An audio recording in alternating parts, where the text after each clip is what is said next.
Hey, how's it going, everybody? My name is Nick. Welcome back to our Let's Read of The Sympathizer. This time we are looking at chapter 17. I thought this chapter was really, really good. We get a little bit of a tone shift in this chapter, though. I feel like up to this point, the book exists in kind of, I don't want to say whimsical, because it's not really whimsical, but there's definitely a kind of lightheartedness to it that I think this chapter really does away with. It departs from almost entirely. This chapter just feels a lot heavier. You know, all the interactions that the Sympathizer has, they feel like they're you know, something bad is right around the corner with all of his interactions that he's having with people throughout this chapter.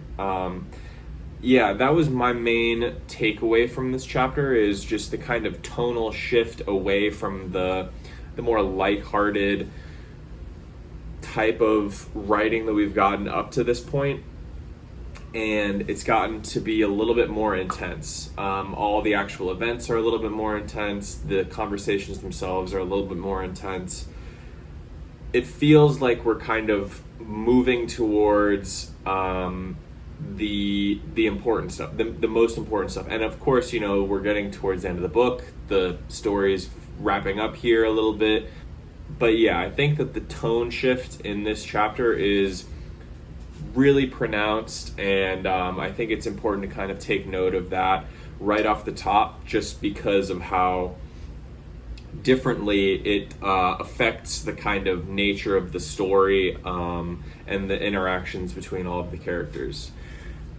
We're going to do this the way that we've been doing it the last 16 chapters at this point. We'll do a super bare bones summary of the events of the chapter. We'll get kind of into a deeper play-by-play of all the events, and then we'll kind of take a magnifying glass, look at the implications of one of the situations in the chapter that I think might be a little bit more important than everything else. So let's get into a kind of bare bones summary for the Sympathizer, chapter 17.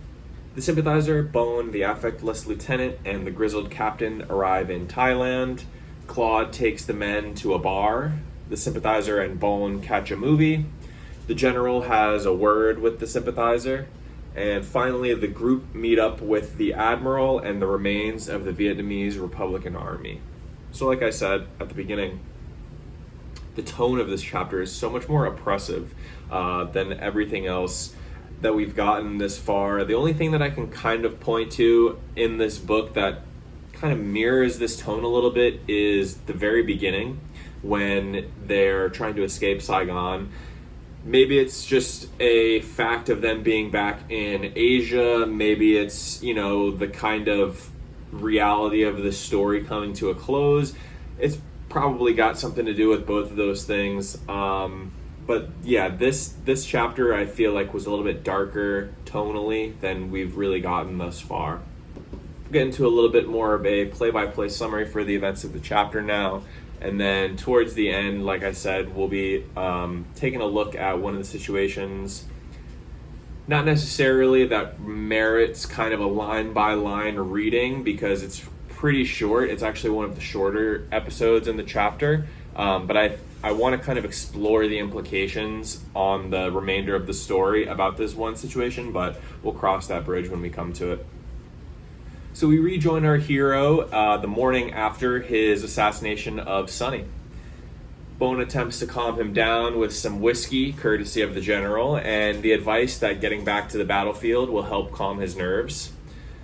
Sympathizer mentions that he would not have to wait long, as the group was scheduled to fly out for Thailand the following day. The general resting assured that the Sympathizer was up to the task of killing Sonny and providing him with his means of travel a week prior.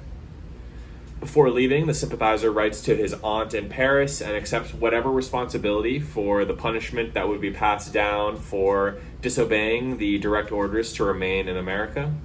And just like that, 2 days after killing Sonny, the Sympathizer and company board a jet plane bound for the east. On the plane, the Sympathizer considers his history of air travel, saying that this is only the 7th time that he's ever ridden a plane. The group kind of commiserate on their disdain for America and their excitement to be back in the Orient, with the Sympathizer being the only kind of dissenting voice in the crowd. The Sympathizer pushes back against Bond, saying, we'll be back where everyone looks like us. He says, well, looks like you. I don't really look like you. And this comment causes a little bit of frustration from Bond. We start to see the beginnings of a splintering relationship here between the two men that I think really gets exacerbated throughout this chapter. That's really part of the reason I think that this chapter is so tonally dark and so totally different, because for the most part we've seen Bond and the Sympathizer being inseparable. The Sympathizer is literally leaving his life in America in order to make sure that Bond proceeds through this mission safely, and he's kind of being a dickhead.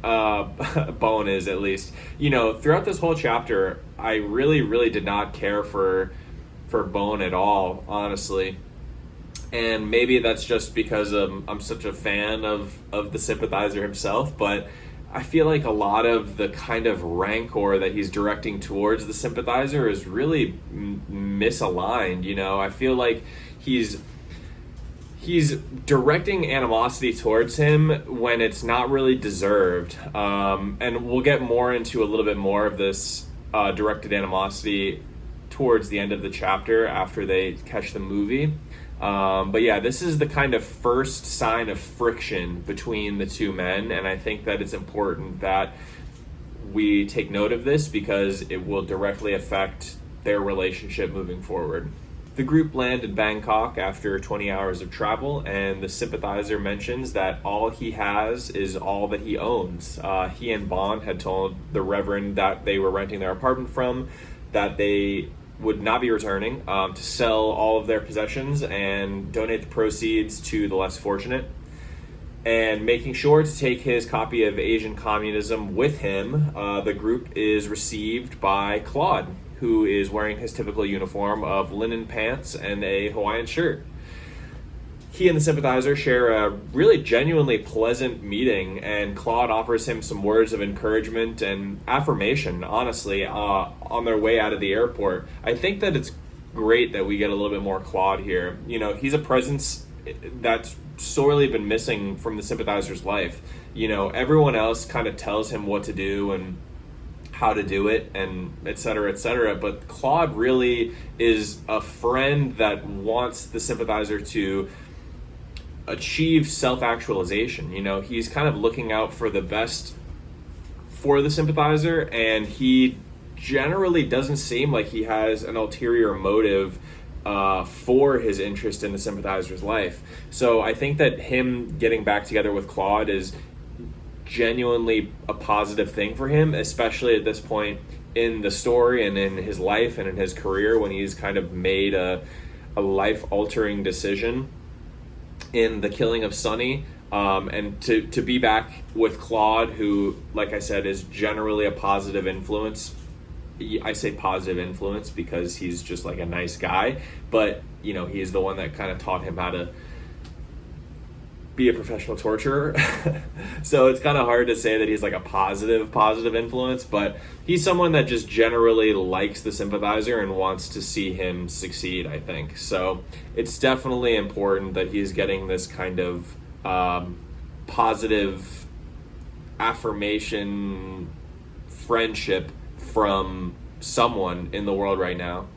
Aboard a van driven by a local, the group chat about the current geopolitical situation in Indochina.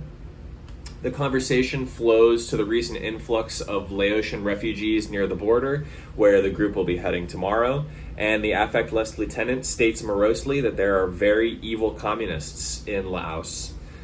Claude responds, "Is there any other kind?" Lamenting the difficulties experienced by the Laotian people and recalling them as the gentlest and most hospitable people on earth.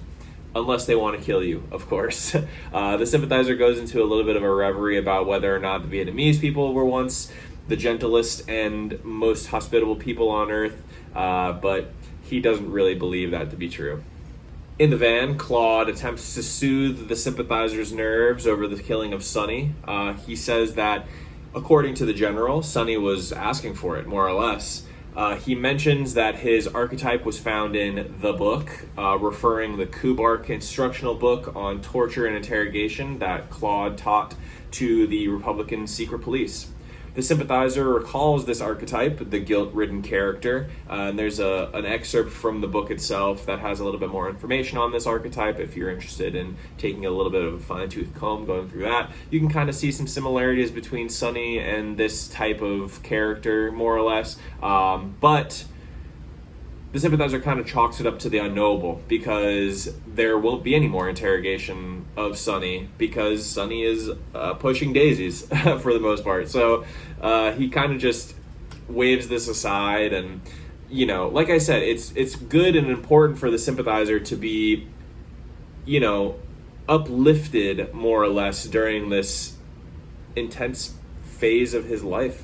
The van lets the men out on an alley filled with neon lights and scantily clad women, which vaguely reminds them of Saigon. Military men and tourists populate the alley, bouncing between bars and clubs that line the way. The group are slated to head into a restaurant or a bar called the Golden Cock, but Bone and the Sympathizer elect to pass on the professional companions of the evening, much to Claude's chagrin. Instead, Bone and the Sympathizer attend a screening of the hit new Vietnam War flick, The Hamlet. To start out the movie-going experience, the Sympathizer is really less than impressed with the Eastern movie-going sensibilities, but he can't really help but be enthralled by the film. He says that the final product is much more exciting and dynamic than it seemed to be during filming, and he's surprised to see the only scene that he wasn't in attendance for during the filming, the rape of Mai, kind of goes into a little bit of gory detail about the scene itself. Difficult stuff to read. I think, like I said, the tone of this chapter is just so much darker than we've really gotten up to this point. Even I think the torture scene of I can't remember his name, but the filming of the torture scene in the Philippines, even that was lighthearted almost. I wouldn't say lighthearted, okay, but it just definitely doesn't have, or didn't have, the kind of weight that I think a lot of these episodes in this chapter have, certainly. As the film ends and the credits roll, the Sympathizer begrudgingly offers the auteur some respect. He states, "As the credits began rolling, I felt touched by shame for having contributed to this dark work, but also pride in the contributions of my extras." So he feels a sort of personal responsibility for the roles of the Vietnamese people in the film, and more or less their contributions to the film are his contributions to the film because of his oversight. He's kind of brought in as that cultural liaison to kind of help assuage the differences between American and Vietnamese cultures and make the translation process a little bit easier. So he is proud of the work that he did, even though it created something kind of hellacious like the movie. The Sympathizer watches the credits and offers brief comments on the people he recognizes, like Violet and Harry. And finally, after the cast, crew, dogs, tigers, laundresses, mayors, councilmen, and even President Marcos are shown on the credits, the Sympathizer realizes that his credit will not be appearing on the film. He's ashamed, he's enraged, and he kind of seeks solace in the form of Bone's approval outside of the theater, but Bone is just about as pissed off as he is, honestly. The two get into an argument about the Sympathizer's failure to affect the outcome of the film and their representation in the film, and Bone becomes really venomous in his indictment of the Sympathizer's actions, or honestly, lack thereof. The two ride back to their hotel in silence, and when they arrive, Bone falls asleep almost immediately. Like I said, we get a lot of really dark stuff from Bone this chapter. Maybe it's just the nerves of the situation. Maybe it's, maybe it's a lot of different stuff working in tandem. But yeah, he's really not a cool guy at all in this chapter. Especially, it's so hard to reconcile because last chapter, he's so great. He's an amazing friend. He offers to kill Sonny for the Sympathizer and give him the credit. He's great last chapter. Takes him to the pool bar, helps calm him down, talks him through the situation. They make the plan together. He's amazing. And in this chapter, he's a dick. I don't like him at all in this chapter. The Sympathizer, back in the hotel room, remains awake, smoking and contemplating his recent string of failures, and he's tormented by the ghosts of the Major and Sonny laying on the ceiling above his bed. At this time, the Sympathizer discusses a brief conversation that he had with the General prior to boarding the flight for Thailand. But like I said earlier in the episode, this is going to be kind of our deep dive topic for the chapter. It's not super long. It's not going to be a super long kind of retrospective, but I think the implications are worth exploring just because of kind of the reality of the conversation that he has with him. So we'll put a pin in that for right now and come back to that in a little bit. The group wakes before dawn and share a wordless breakfast before shuttling into the jungles of Thailand. After passing a sparsely guarded military checkpoint, the group enters the camp of the final fighting men of the Vietnamese Republican Army. They're greeted by half-starved men wearing peasant clothes and wielding AK-47 rifles, and they're really shocked by their appearance and the resemblance to the Viet Cong that they kind of swore to combat. Claude introduces the men to the Admiral, who is a former Navy officer that reminds the Sympathizer eerily of Ho Chi Minh. The group are ushered into the Admiral's quarters, which is a Spartan room bearing only simple bamboo shelves and tables, with bare light bulbs and a distinct lack of embellishment. The Admiral then recounts his harrowing journey on the final day of the war. In command of a ship full of Marines, police, civilians, the Admiral shirked orders to join up with the 7th Fleet and rely on American support. He chose instead to keep fighting and sought asylum in Thailand with his men. He introduces some good old-fashioned Christian rhetoric at this point, saying that God had saved him already and there was no use for further saving from the white man. He promised his men to continue fighting for as long as necessary. Bone questions the Admiral's opinions of his chances in the jungle, and the Admiral once again responds theologically, saying that God is on the side of him and his men, and he kind of compares them to the apostles of Christ at this point. The group mentions humorously that Jesus and all the apostles died, and that they, meaning the group that is assembled, the fighting men, would probably suffer a familiar fate. Not that that's a bad thing, the affectless lieutenant adds quickly. The Admiral's rebuttal is pretty simple at this point. He says, "I'm not saying you will die on this mission, but you will die eventually." And if you do die on this mission, he says, those you save will be grateful to you as the people that the apostles saved were grateful to them. Bone again pushes back. He's not really a believer of anything at this point. But he's saying that he's just here to kill communists, which makes him the perfect man for this job that the Admiral has for them. And the chapter ends with the Admiral's terse response. I can live with that. So like I said, it's a little bit darker, this chapter. Everything that goes on is kind of leading up to this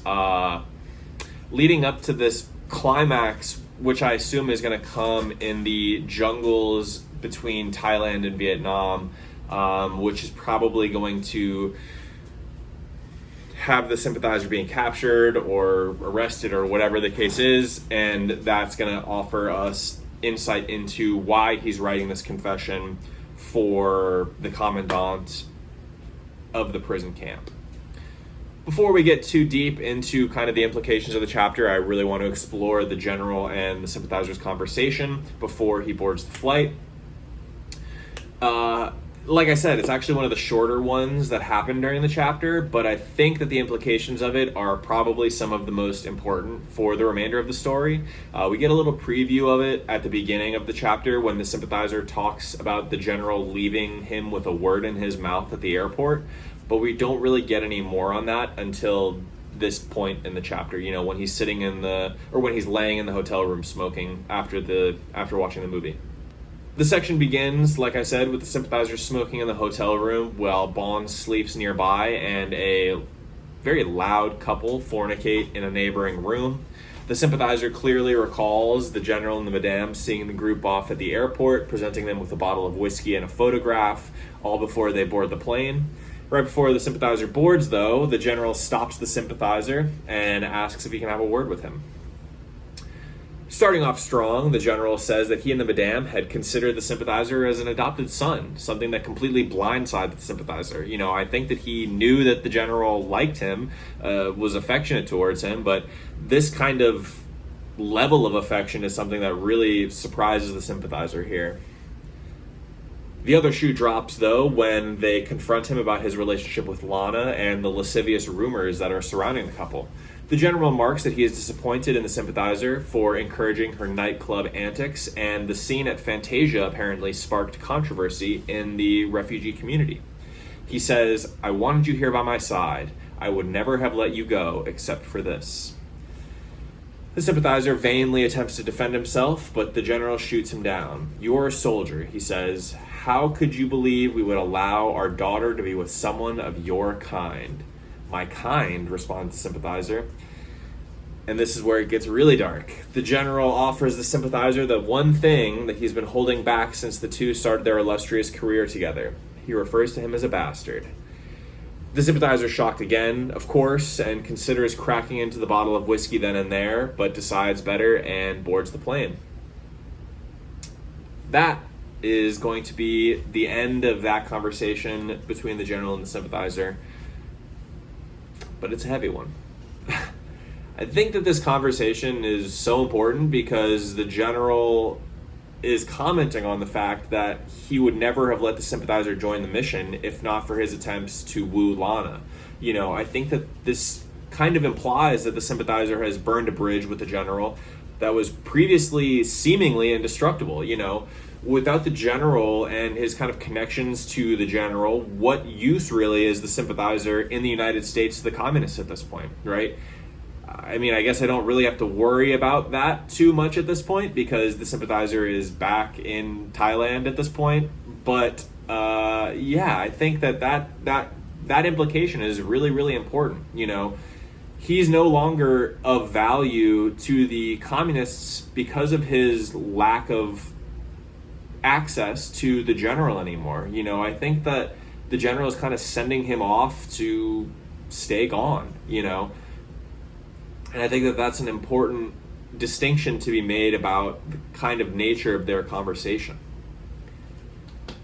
I think another important aspect of this conversation is the kind of budding relationship that he has with Lana. The Sympathizer mentions earlier in the chapter that he returned to Lana's apartment following the murder and the two spent the night together, leaving the kind of obvious thing unspoken. What could this mean for their relationship moving forward? And will there even be a relationship at all?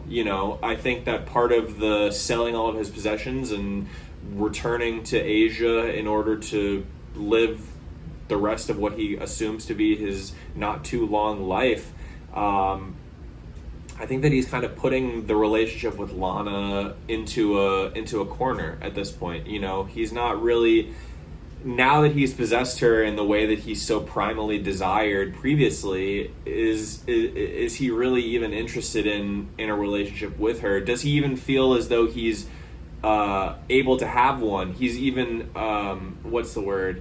he's even deserving of having a relationship with her. So I think that this conversation kind of is the reconciliation of the Sympathizer's own thoughts and opinions about his ability to have meaningful relationships with women, with the general's kind of preconception that a bastard is not going to be good enough to be with his daughter.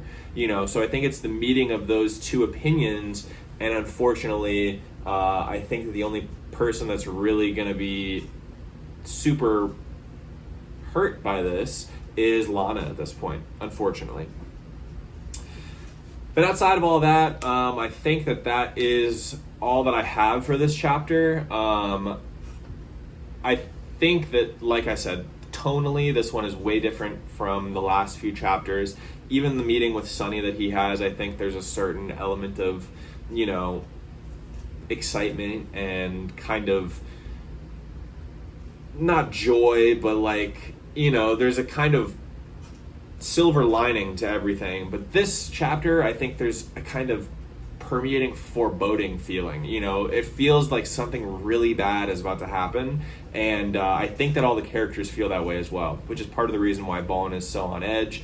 He's such a joy to be around in this chapter. Even all the talk with the Admiral and Claude and everyone, he's trying to bring them to a bar so the Sympathizer can have the night of his life, which may be ending soon, I think, is the other part of that he's leaving unspoken.